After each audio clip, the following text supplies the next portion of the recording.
நபி சல் அவர்கள் கூறினார்கள், 3 பேரின் துஆ நிராகரிக்கப்படாது. அதில் ஒருவர் நோன்பாளி. அவர் நோன்பு திறக்கும் நேரம் வரை அவரது துஆ ஏற்றுக்கொள்ளப்படும். இந்த ரமலானில் இப்தாருக்கு முன் உங்கள் துஆவை மறக்காதீர்கள். நபி சல் அவர்கள் கூறினார்கள், சஹூர் உணவை எடுத்துக் கொள்ளுங்கள்.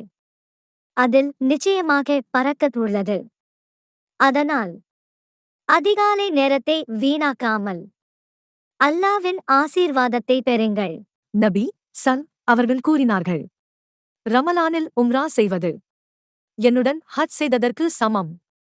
ரமலானின் ஒவ்வொரு நிமிஷமும் பல மடங்கு நன்மை தருகிறது.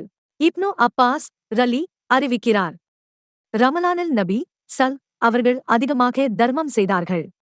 இந்த மாதத்தில் ஒரு சிறிய உதவியும் பெரிய பலனை தரும்.